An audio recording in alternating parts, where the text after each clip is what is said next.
Good evening to all. This is Pratma Singh and welcome back to my channel. दोस्तों आज काफ़ी दिनों के बाद ये क्लास मैं लेकर आई हूँ क्योंकि आई वॉज अनवेल, मैं अस्वस्थ थी और now I am feeling better, so let's continue this class. आज से ये क्लास जो है डेली होगी जैसे कि पहले होती थी और 8 PM जो है ये आपको प्रीमियर लग जाएगा और आप वहाँ से लाइव जुड़ करके इसके आंसर करेंगे. और क्लास को ज़्यादा से ज़्यादा शेयर कीजिए क्योंकि कंपटीशन आपके बीच में ही है और जितने ज़्यादा लोग जुड़ेंगे उतने ज़्यादा आपको अपना लेवल और अपने दोस्तों का, यानी कि जो आप जिनके साथ आपका कंपटीशन है उनका लेवल भी पता चलेगा. और साथ में हमें भी गेस मिलेगा गेस ऑब्जर्वेशन से कि आपका नॉलेज का लेवल क्या है और किस अकॉर्डिंग हमें क्वेश्चन लाने चाहिए, लो लेवल, मीडियम लेवल या हायर लेवल. तो इस तरह से जो है एक वहाँ से एक पूरा एनवायरनमेंट बनेगा पढ़ाई का और क्लास देने का, कंटेंट बनाने का, सारा कुछ वहाँ से क्रिएट होगा. तो बिल्कुल भी क्लास को जो है शेयर करना ना भूलें, ज़्यादा से ज़्यादा दोस्तों में शेयर करें. और आप हमें जो है पोलपाथ पे के नाम से हमने टेलीग्राम बना रखा, उस पर ज्वाइन कर सकते हैं जहाँ पर आपके जो है PDF वगैरह आप अवेल कर सकते हैं. आज हम लोक प्रशासन पे क्वेश्चंस करने वाले हैं और लोक प्रशासन की क्लास भी मैंने स्टार्ट कर दी है. उसके जो है फ्री नोट्स आपको, मेरे hand written notes free of cost मिल जाएंगे, यानी कि बिल्कुल फ्री आपको मिल जाएंगे. और आप जो है टेलीग्राम ज्वाइन कर लेंगे. वहाँ पर जैसे जैसे मैं आगे बढ़ती जाऊँगी, क्लास कंप्लीट होती जाएगी, मैं आपको नोट्स प्रोवाइड करती जाऊँगी. हैंड रिटन नोट्स होंगे वो आपको फ्री ऑफ कॉस्ट मिल जाएंगे.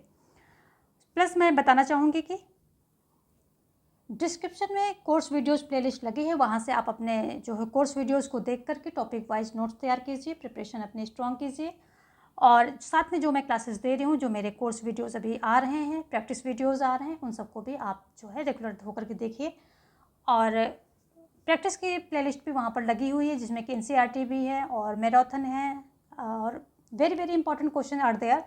सो आप उसको अवेल करें और वहाँ से अपनी तैयारी को एक मजबूत बेस दें, क्योंकि वहाँ विद एक्सप्लेनेशन हमने सारे जो है प्रैक्टिस दे रखी हैं ज़्यादातर. तो कुछ रैपिड रिवीजन है, अदरवाइज सारे में हमने एक्सप्लेन करके किया है, तो वो सारी आप अवेल करें और अपनी तैयारी को स्ट्रॉन्ग करें. तो चलिए देखते हैं आज का हम अपना पहला क्वेश्चन क्या कह रहा है. लोक प्रशासन से संबंधित सारे क्वेश्चन हैं और इसकी क्लास मैंने शुरू कर दी है, तो आप डिटेल में वहाँ पर जाके पता करें. और यहाँ पर हम फटाफट एक फैक्ट के रूप में देखेंगे. प्रशासन शब्द का मतलब है, क्या मतलब है? प्रबंध, आदेश देना, जननीति निर्माण करना या जननीति लागू करना. तो क्वेश्चन क्या कह रहा है, प्रशासन शब्द का अर्थ पूछ रहा है. तो प्रशासन शब्द का अर्थ होता है प्रबंध करना होता है. ऑप्शन ए यहाँ पर जो है राइट हो जाएगा. क्वेश्चन हम दूसरा देखेंगे. दूसरा क्वेश्चन क्या कह रहा है कि विस्तृत रूप में यदि परिभाषा दी जाए तो लोक प्रशासन का अर्थ है, क्या अर्थ है?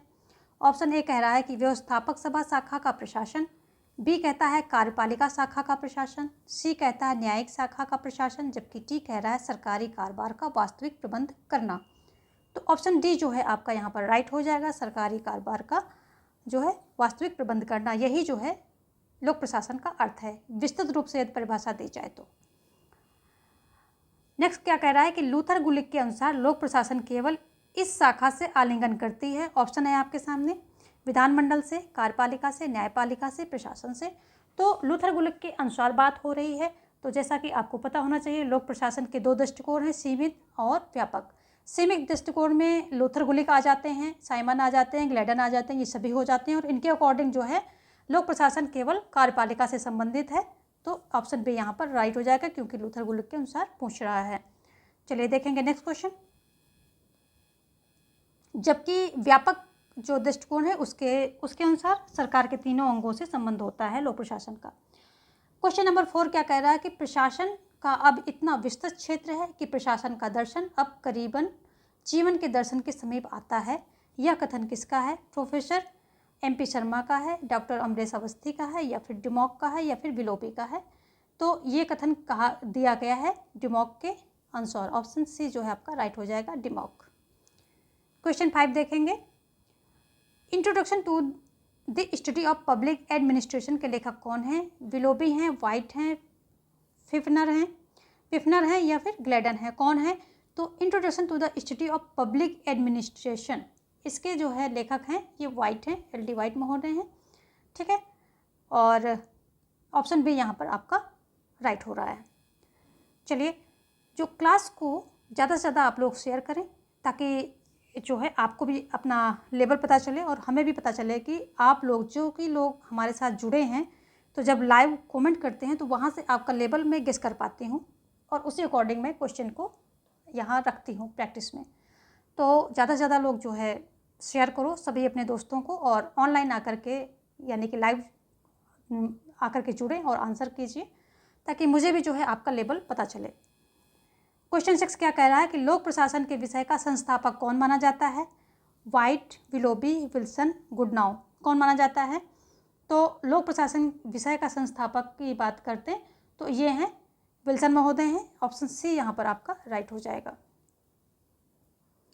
और इन सभी क्वेश्चन का डिटेल इन्फॉर्मेशन के लिए आप लोक प्रशासन की जो मैंने क्लासेस शुरू की हैं उसे ज्वाइन कीजिए। वहाँ पर सारा कॉन्सेप्ट आपको जो है क्लियर किया जा रहा है। वहाँ पर सिर्फ आपको क्लास में फोकस करना है और लिखना चाहे तो लिख सकते हैं, अदरवाइज़ जो मेरे हैंड रिटन नोट्स हैं वो आपको फ्री में मैं दूंगी। लोक प्रशासन के सारे जो हैं मेरे हैंड रिटन नोट्स मैं आपको दे दूंगी, तो लिखने की कोई इतना प्रेशर नहीं है। लेकिन हाँ, यदि आप क्लास नहीं लेंगे तो हमारे नोट्स भी आपको कम ही बेनिफिट दे पाएंगे, क्योंकि उसके पीछे कॉन्सेप्ट समझना, चीज़ों को रिलेट करना, सेग्रीगेट करना, कौन सी बारीकी पे ध्यान देना है, कौन से अंतर डिफ्रेंशिएट पे ध्यान देना है, छोटी छोटी बारीकियाँ तभी आप पकड़ पाएंगे जब क्लास भी लेंगे और नोट्स भी लेंगे, ठीक है। तो ज़रूरी है कि आप क्लास भी लें और नोट्स तो आपको मैं दे ही रही हूँ। यहाँ पर ऑप्शन सी जो है राइट हो जाएगा। देखेंगे हम नेक्स्ट क्वेश्चन। अगला क्वेश्चन क्या कह रहा है, देखिए जो फॉन्ट छोटा है उसको आप स्क्रीन को जूम आउट कर सकते हैं। आपकी स्क्रीन प्रॉपर जूम आउट हो जाएगी क्योंकि ये पीडीएफ है, पीडीएफ जूम आउट हो जाता है, जूम हो जाएगा और आप इसको बड़ा करके देख सकते हैं अपनी वीडियो को, ठीक है। वीडियो में अपनी स्क्रीन को बड़ा कर लीजिए। क्वेश्चन 7 जो है क्या कह रहा है, निम्नलिखित में से यह किसने तर्क दिया था कि राजनीति और प्रशासन स्पष्ट रूप में सरकार के दो कार्य हैं? तो किसने कहा था? वॉल्डो ने, वाइट ने, टीड ने या फिर गुडनाउ ने? ऐसा कहना किसका था? तो ऐसा कहना जो है वॉल्डो महोदय का था। ऑप्शन ए यहाँ पर राइट हो जाएगा। नेक्स्ट क्वेश्चन देखेंगे। अगला क्वेश्चन क्या कह रहा है कि लोक प्रशासन आज किस नई विधा के समीप आ चुका है? नीति विज्ञान के, राजनीति विज्ञान के, समाजशास्त्र के या फिर अर्थशास्त्र के? तो लोक प्रशासन आज जो जिस नई विधा के समीप आ चुका है वो है नीति विज्ञान। ऑप्शन ए यहाँ पर आपका राइट हो जाएगा। नेक्स्ट देखेंगे। अगला क्वेश्चन क्या कह रहा है, यहाँ पर भी फॉन्ट थोड़ा छोटे हैं, आप अपनी स्क्रीन को बड़ा मतलब जूम कीजिए और सारा कुछ आप पढ़ पाएंगे। स्क्रीन को मूव कर लीजिए इधर उधर बड़ा करके, आप सब कुछ आराम से पढ़ लेंगे। तो क्वेश्चन कह रहा है कि यह किसने तर्क दिया कि प्रशासन के सिद्धांत नाम की कोई चीज़ नहीं, जो कुछ आडंबर सिद्धांतों का है वह वास्तव में लोकोक्तियों से ज़्यादा कुछ भी नहीं है? तो ऐसा कहने वाले कौन हैं? उर्विक हैं, साइमन हैं, मैक्स वेबर हैं या फिर कि वॉल्डो हैं? तो ऐसा कहने वाले जो हैं साइमन महोदय। ऑप्शन बी आपका यहाँ पर राइट हो रहा है। नेक्स्ट क्या कह रहा है, क्वेश्चन नंबर 10 की बात करें हम तो कह रहा है कि वैज्ञानिक व्यवस्था शब्द को सर्वप्रथम बनाने वाला कौन था? टेलर थे, ब्रैंडेज थे, विल्सन थे या फिर वाइट थे? तो वैज्ञानिक व्यवस्था को सर्वप्रथम बनाने वाला, ये शब्द जो है वैज्ञानिक व्यवस्था, इसको सर्वप्रथम क्रिएट करने वाला कौन था? तो ये ब्रैंडेज थे। ऑप्शन बी यहाँ पर आपका राइट हो जाएगा। नेक्स्ट क्वेश्चन क्या कह रहा है कि वैज्ञानिक व्यवस्था का प्रमुख उद्देश्य यह उठाना था औद्योगिक धानी, प्रशासकीय निपुणता या फिर नौकरशाही क्षमता या फिर राजकीय खर्चे में कम खर्ची? तो यहाँ पर ऑप्शन ए आपका राइट हो जाएगा। नेक्स्ट देखेंगे। अगला क्वेश्चन क्या है कि संगठन के शास्त्रीय सिद्धांत ने तिरस्कार किया था, किसका किया था? विशिष्टता का, कार्यक्षमता का, मानव संबंध का या फिर पदशोभान का? तो यहाँ संगठन के जो शास्त्रीय सिद्धांत है उसकी बात हो रही कि किसने इस शास्त्रीय सिद्धांत ने किसकी उपेक्षा की थी, तिरस्कार किसका किया था? तो ये किया था मानव संबंध का, ठीक है। मानव संबंध का इसने जो है तिरस्कार किया था, इस पे जो है इसने कोई फोकस नहीं किया था। डिटेल में जानने के लिए आप क्लास ज्वाइन कीजिए। यहाँ पर हम एक फैक्ट को गैदर करने की कोशिश कर रहे हैं, यानी क्लास लेने के बाद प्रैक्टिस कर रहे हैं। तो क्लास लीजिए और प्रैक्टिस भी कीजिए, तभी सारा कुछ आपका जो है क्लियर होगा। क्वेश्चन नंबर 13 की बात करें, आपकी स्क्रीन पर है और ये कह रहा है कि शास्त्रीय सिद्धांत संगठन का वर्णन करते हैं। बंद व्यवस्था, खुली व्यवस्था, विरोधी व्यवस्था या वातावरणीय व्यवस्था। तो खुली व्यवस्था के रूप में इसको वर्णन करते हैं शास्त्रीय सिद्धांत। ठीक है, खुली व्यवस्था का वर्णन करते हैं। नेक्स्ट क्वेश्चन देखेंगे। अगला क्वेश्चन क्या कह रहा है कि कर्मचारी अपने आप के लिए कार्य बढ़ा लेते हैं, इस देखे गए नियम को कहते हैं, क्या कहते हैं? वेबर की विधि, माइकल की विधि, पार्किंसन की विधि या हेवर्ट की विधि। तो जब कर्मचारी अपने आप के लिए कार्य बढ़ा लेते हैं तो ये जो है किसकी विधि है? ये विधि जो है पार्किंसन की विधि कही जाती है। ऑप्शन सी यहाँ पर राइट हो जाएगा। नेक्स्ट देखेंगे कि निम्न में से कौन सी पुस्तक है जिसमें फेयोल ने संगठन के 14 सिद्धांतों का निर्माण किया है? तो कौन सा है? The principle of organization, the elements of administration, principles and methods of scientific management या जनरल एंड इंडस्ट्रियल एडमिनिस्ट्रेशन। तो यहाँ पर बात हो रही है फेयोल ने संगठन के 14 सिद्धांतों का निर्माण जो है किस में किया है? तो ये जनरल एंड इंडस्ट्रियल एडमिनिस्ट्रेशन जो है इसी में दिया है। तो ऑप्शन डी यहाँ पर आपका राइट हो जाएगा। इसी पुस्तक में 14 सिद्धांतों का निर्माण इन्होंने किया है, फेयोल ने। अगला क्वेश्चन क्या कह रहा है कि मैक्स वेबर था, ठीक है, कहाँ का निवासी था या क्या था वो? तो वो जर्मन था या फ्रेंच था, ब्रिटिश था, अमेरिकन था? तो वो जर्मन था, यानी कि जर्मनी का निवासी था। ठीक है, आगे देखेंगे हम। क्वेश्चन 17 क्या कह रहा है कि लोक प्रशासन के क्षेत्र में प्रथम पाठ्य पुस्तक लिखी गई थी विलोबी द्वारा, वाइट द्वारा, विल्सन द्वारा या गुडनाउ के द्वारा? किसके द्वारा लिखी गई थी? तो यहाँ पर ज़्यादातर लोग जो है कंफ्यूज हो जाएंगे जिन्होंने लोक प्रशासन पढ़ा होगा। तो क्योंकि यहाँ एक बारीक सा अंतर है, ये लोक प्रशासन के क्षेत्र में प्रथम पाठ्य पुस्तक, देखिए प्रथम पुस्तक और पाठ्य पुस्तक, अगर इन दोनों में डिफ्रेंशिएट आपको करना पड़ेगा। पाठ्य पुस्तक किसके द्वारा लिखी गई है? तो ये वाइट के द्वारा लिखी गई है 1926 में। ठीक है, 1926 में इनकी पुस्तक आती है और उसको जो है अमेरिकन पाठ्यक्रम में सम्मिलित कर लिया जाता है, यानी कि एक ये जो है पाठ्यक्रम होता है उसमें जो है ये सम्मिलित कर दी जाती है, यानी कि पढ़ने के लिए यूनिवर्सिटीज़ वगैरह में, विद्यालयों में पढ़ने के लिए ये एक पाठ्य पुस्तक दे दी जाती है। लेकिन यदि बात करें कि जो लोक प्रशासन के क्षेत्र में प्रथम पुस्तक किसके द्वारा लिखी गई, तो विल्सन के द्वारा 1887 में जो है इनके द्वारा जो है ये बुक लिखी जाती है। और विल्सन की पुस्तक का नाम क्या था जो 1887 में प्रकाशित होती है? इसका नाम था सार्वजनिक स्टडी ऑफ पब्लिक एडमिनिस्ट्रेशन। इसी बुक से जो है जो लोक प्रशासन का जन्म माना जाता है। तो ये बुक बहुत ही इंपॉर्टेंट हो जाती है। कब आती है? 1887 में आती है। ठीक है, नाम क्या था? सार्वजनिक प्रशासन, ये क्या है? The study of public administration इसका जो है नाम था, the study of public administration जो है इसका नाम था। और ये पहली बुक, यहीं से जो है लोक प्रशासन की शुरुआत मानी जाती है। ठीक है, और यदि हम एल.डी. वाइट की बात करें तो एल.डी. वाइट की बुक कब आती है? 1926 में आती है, 1926 में आती है और ये प्रथम पाठ्य पुस्तक होती है। ठीक है, ये प्रथम पुस्तक होती है और ये प्रथम पाठ्य पुस्तक होती है। और जो एल.डी. वाइट की पुस्तक है introduction to the study of public administration. ठीक है, इंट्रोडक्शन क्या है? Introduction to the study of public administration. तो ये जो है इनकी सिर्फ एक इंट्रोडक्शन आगे लग जाता है, बाकी ये दोनों बुक सेम सी लग रही हैं आपको। तो इंट्रोडक्शन जिसमें लगा हो वो एल.डी. वाइट की है और जिसमें इंट्रोडक्शन ना हो, सिर्फ the study of public administration हो, तो वो जो है किसकी है? वो विल्सन की है। ये आप थोड़ा सा डिफरेंस रखेंगे। और एल.डी. वाइट की प्रथम पाठ्य पुस्तक है। जब इनकी ये पुस्तक आती है introduction to the study of public administration, L D. White के द्वारा जो पुस्तक लिखी हुई प्रकाशित होती है, तो ये लोक प्रशासन पर पहली पाठ्य पुस्तक थी उस समय। ठीक है, और इसके प्रकाशन के साथ इस विषय को अकादमिक वैधता मिल गई, यानी कि ये अमेरिकी विश्वविद्यालयों में सार्वजनिक प्रशासन में शिक्षा के पाठ्यक्रम पेश करना इसने शुरू कर दिया था। तो ये दोनों अंतर हैं, इन दोनों को अंतर आपसे ध्यान रखेंगे। और आपका ऑप्शन जो पूछ रहा है यहाँ पर क्वेश्चन, प्रथम पाठ्य पुस्तक की बात हो रही है, तो एल.डी. वाइट जो है सही आपका राइट हो जाएगा। और introduction to the study of public administration इनकी पुस्तक का नाम है एल.डी. वाइट का। देखेंगे नेक्स्ट क्वेश्चन। कुछ क्वेश्चन जो है कन्फ्यूजिंग होते हैं उनको मैं यहीं पर क्लियर कर दूंगी, और जो सीधे सीधे हैं आप उसके लिए आप क्लास लीजिए, वहाँ डिटेल में इन्फॉर्मेशन चाहिए तो। हाँ, जहाँ पर आप गलती कर सकते हैं वो चीज़ मैं यहीं पे क्लियर करने की कोशिश करूँगी। नेक्स्ट क्वेश्चन क्या कह रहा है, इसके भी फ़ॉन्ट छोटे हैं और आपने स्क्रीन को जूम कर लीजिए। क्वेश्चन कह रहा है कि यह किसने अवलोकन किया कि मानव मात्र पर नियंत्रण प्राप्त करने का सबसे न्यायपूर्ण साधन नौकरशाही है। किसने? माइकल्स ने, मोस्टिन मार्क्स ने, या पीटर ब्लो ने, या मैक्स वेबर ने।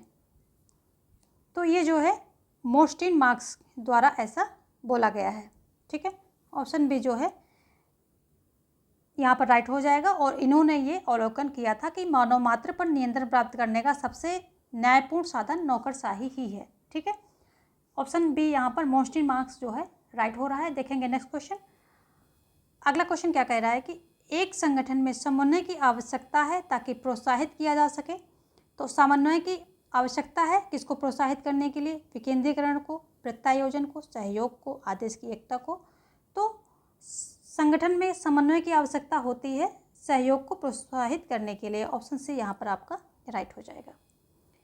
नेक्स्ट क्वेश्चन क्या कह रहा है कि मैक्स वेबर के अनुसार आधुनिक नौकरशाही के विकास में कौन सी व्यवस्था की प्रमुख भूमिका होती है? तानाशाही की, राजतंत्र की, पूंजीवाद की, या फिर कुलीन तंत्र की।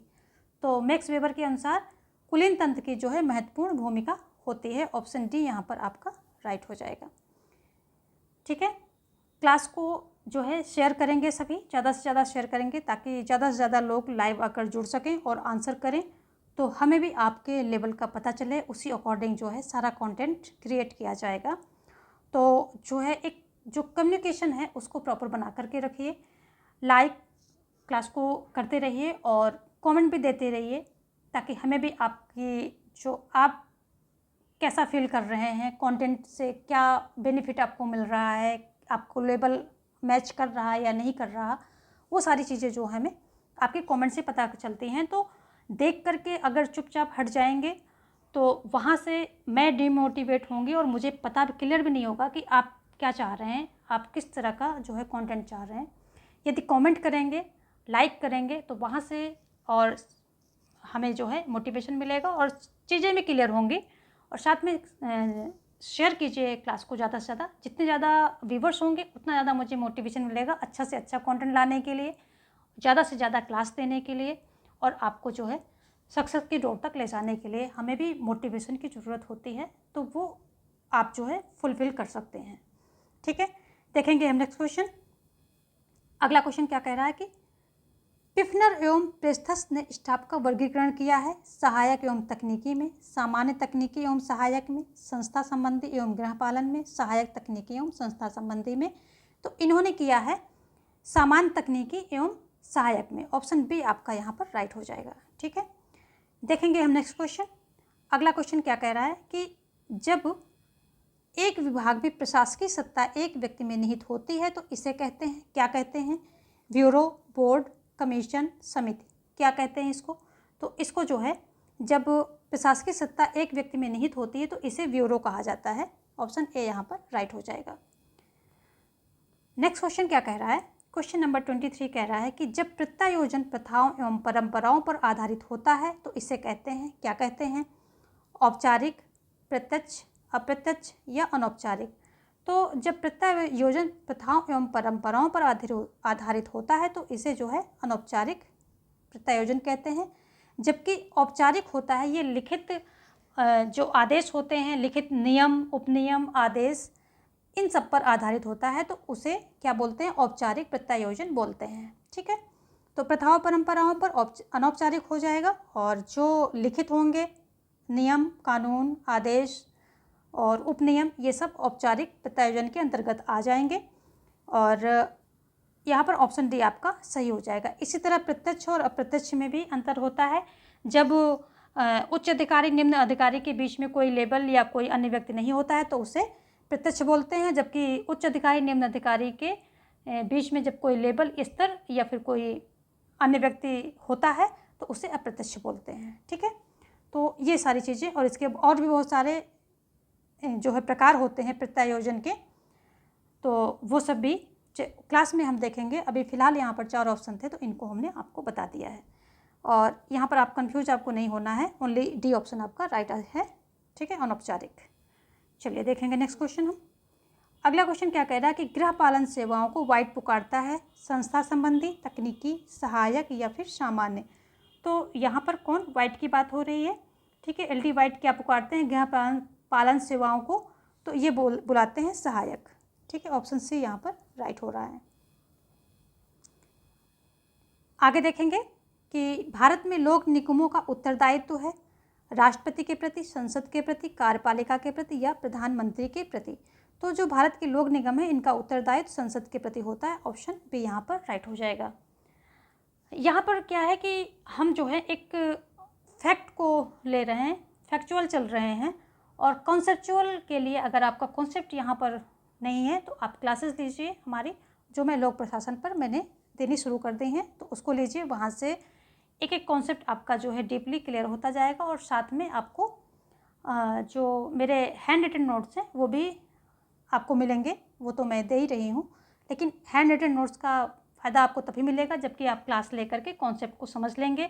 सारी बारीकियाँ जो वहाँ पर डिफ्रेंशिएट करने होते हैं, जहाँ पर हमको सावधान होना होता है, जहाँ पर बारीक बारीक सी अंतर होते हैं, और उन अंतर के बीच में हमें जो है डिफरेंस करना होता है, यानी कि वहाँ पर हमको थोड़ा सा जागरूक रहना पड़ता है, नहीं तो क्वेश्चन जो है गलत हो जाता है। तो इन सब का बेनिफिट आपको क्लास के द्वारा ही मिलेगा, और नोट्स में तो आप सिर्फ पढ़ लेंगे और कोई चीज़ ज़्यादा वहाँ से आप पिकअप नहीं कर पाएंगे, ठीक है।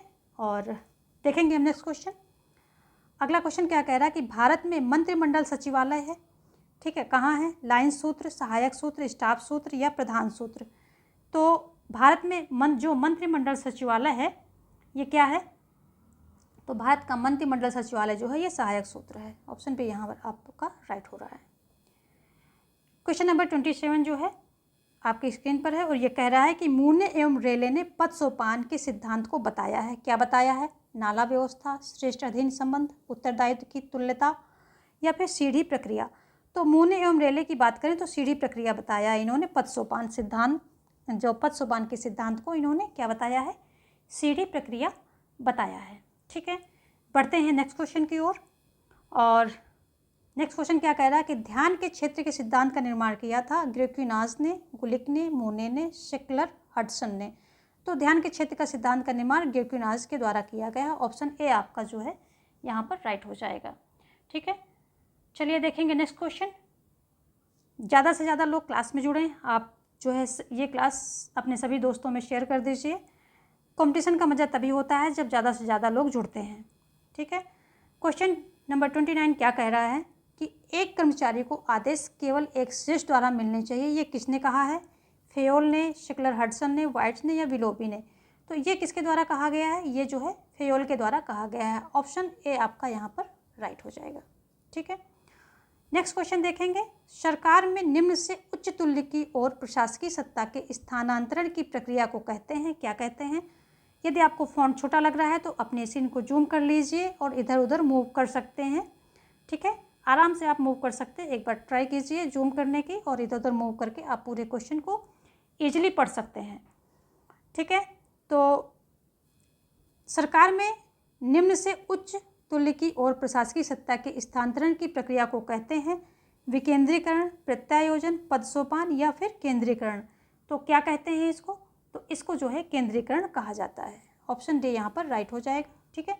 केंद्रीकरण जब निम्न से उच्च तुल्य की ओर जो है जब प्रशासकीय सत्ता स्थानांतरण होती है तो इसे केंद्रीकरण कहते हैं, यानी कि जो उच्च अधिकारी हैं उनके पास एक जगह जो है सत्ता केंद्रित होती है, और बाकी के जो अधीनस्थ होते हैं तो वो सिर्फ उनके ऑर्डर फॉलो करते हैं। उनके अधीन रह करके वो सारा शासन संचालन में क्या है अपनी भागीदारी निभाते हैं। लेकिन जो सत्ता होती है यानी कि जो शक्ति का केंद्रीकरण होता है वो एक जगह पर होता है। आगे देखेंगे हम। अगला क्वेश्चन कह रहा है कि ब्यूरोक्रेसी एंड रिप्रेजेंटेटिव गवर्नमेंट का लेखक कौन है? तो ऑप्शन आपके सामने है William Niskanen, Max Weber, F M. Marx and Herman Finer. तो इसके लेखक जो ब्यूरोक्रेसी एंड रिप्रेजेंटेटिव गवर्नमेंट है, इसके लेखक मैक्स वेबर महोदय हैं। ऑप्शन बी यहाँ पर आपका राइट हो जाएगा। ठीक है, आगे देखेंगे हम नेक्स्ट क्वेश्चन। और नेक्स्ट क्वेश्चन क्या है कि निम्न में से केंद्रीय सरकार का सार्वजनिक उपक्रम कौन सा है। केंद्रीय सरकार की बात हो रही है। Oil India limited, life insurance corporation, Damodar valley corporation, Bhakra Nangal project. तो केंद्रीय सरकार के सार्वजनिक उपक्रम की बात करें, जो गिवन ऑप्शन है इनमें ये भाखड़ा नांगल प्रोजेक्ट हो जाएगा। ऑप्शन डी यहाँ पर जो है आपका राइट है। ठीक है, देखेंगे नेक्स्ट क्वेश्चन। पद सोपान में सबसे खतरनाक दोष है क्या है। श्रेष्ठ निम्न संबंध कायम करना, संचार के मार्ग, लाल फीताशाही, उत्तरदायित्व तय करना। तो यदि हम पद सोपान की बात करें तो पद सोपान में सबसे खतरनाक दोष जो है ये लाल फीताशाही है। और लाल फीताशाही क्या है कि जो फाइलें होती हैं, काम को मतलब टालने की प्रक्रिया होती है, और इसको लाल फीताशाही इसलिए नाम दिया गया है क्योंकि फाइलों में जो फाइल होती है या तो लाल कलर की होती है या फिर लाल फीते से या धागे से बंधी हुई होती हैं। और जो ये नौकरशाह होते हैं ये क्या होते हैं, ये क्या करते हैं कि काम को टालते रहते हैं, फाइलों को यहाँ से वहाँ से यहाँ बढ़ाते रहते हैं, लेकिन उनका काम जो है पेंडिंग ही रहता है। उसी पर जो है लाल फीताशाही कहा गया है इसे। चलिए देखेंगे नेक्स्ट क्वेश्चन। अगला क्वेश्चन क्या कह रहा है कि जन व्यय पर संसद नियंत्रण रखती है स्पीकर के माध्यम से, प्रधानमंत्री के माध्यम से, नियंत्रक तथा महालेखाकार के माध्यम से, मंत्रिमंडल के माध्यम से। तो अगर व्यय की बात करें कि व्यय पर संसद नियंत्रण रखती है तो ये जो है नियंत्रण तथा महालेखाकार के माध्यम से रखती है। ऑप्शन से यहाँ पर राइट हो जाएगा। क्वेश्चन नेक्स्ट क्या है कि अगला क्वेश्चन कह रहा है निम्न में से मैक्स वेबर की आदर्श नौकरशाही का लक्षण कौन सा नहीं है। मानवतावाद, कठोरता, पदसोपान या व्यक्तित्व शून्य। तो यहाँ मैक्स वेबर की बात हो रही है कि आदर्श नौकरशाही का लक्षण कौन सा नहीं है, तो ये जो मानवतावाद है ये नहीं है। ऑप्शन ए यहाँ पर जो है राइट हो जाएगा। नेक्स्ट क्वेश्चन देखेंगे। अगला क्वेश्चन क्या कह रहा है कि हर्बर्ट साइमन के निर्णय निर्माण सिद्धांत में मिलावट है। किस चीज़ की मिलावट है। मनोविज्ञान एवं अर्थशास्त्र की, दर्शन एवं अर्थशास्त्र की, समाजशास्त्र एवं मनोविज्ञान की, या फिर दर्शन एवं राजनीति शास्त्र की।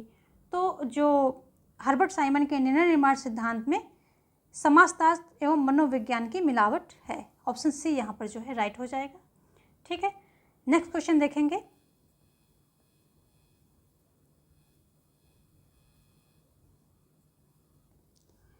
और नेक्स्ट नहीं देखेंगे क्योंकि इस पीडीएफ में 36 क्वेश्चन रखे गए थे और वो हमने कंप्लीट कर लिए हैं। तो आज की क्लास जो है, आज की प्रैक्टिस हम यहीं वाइंड अप करेंगे, और इस उम्मीद के साथ कि आप हमारी वीडियो को जो है शेयर करेंगे, लाइक करेंगे, और यदि आपने सब्सक्राइब नहीं किया है तो ज़रूर कर लेंगे। इससे हमें मोटिवेशन मिलता है और अच्छा कंटेंट लाने के लिए, और अच्छे जो है आपके प्रैक्टिस से तैयार करने के लिए, रिसर्च बेस्ड क्वेश्चन लाने के लिए, इन सब के लिए काफ़ी जो है मेहनत की ज़रूरत होती है, टाइम टेकिंग प्रोसेस होता है, और उसके लिए मोटिवेशन की ज़रूरत होती है। यदि आपका लाइक आएगा, जितने व्यूज़ जाते हैं उसका आधा भी लाइक नहीं आते हैं। यदि आपका लाइक आएगा और आपका जो है कमेंट अच्छे से देंगे, आप क्या चाहते हैं, कैसा फील करते हैं, सारा कुछ, तो और शेयर करेंगे, हमारे व्यूवर्स बढ़ते हैं, सब्सक्रिप्शन बढ़ता है, तो हमें एक फ्यूल मिलता है, मोटिवेशन मिलता है, तो हम आगे बढ़ते हैं। अदरवाइज़ जब आपकी तरफ से कोई रिस्पांस नहीं आता है तो हमारी तरफ से भी हमारा मोटिवेशन कम होता है, और उसी का रिजल्ट रहा कि अभी कुछ दिन हमारा स्वास्थ्य भी ठीक नहीं था और आप लोगों का जो है रिस्पांस भी बहुत कम हो जाता है। तो दोनों चीज़ें मिला करके वो क्लास जो है ठप हो गई थी। तो बनाए रखिए अपना जो है एक कम्युनिकेशन हमारे बीच में बना रहना चाहिए, ताकि हम भी आपके लिए मेहनत करते रहें और आप भी इसका बेनिफिट उठाते रहें। तो कुछ ड्यूटीज़ हैं जो हम कर रहे हैं, कुछ ड्यूटीज़ आपकी हैं। लाइक, शेयर और सब्सक्राइब करके आप जो है हमें मोटिवेट करें, और हमारा ये वादा है कि हम आपके लिए अच्छे से अच्छा कंटेंट, यानी कि रिसर्च बेस्ड कंटेंट लाने की कोशिश करते रहेंगे।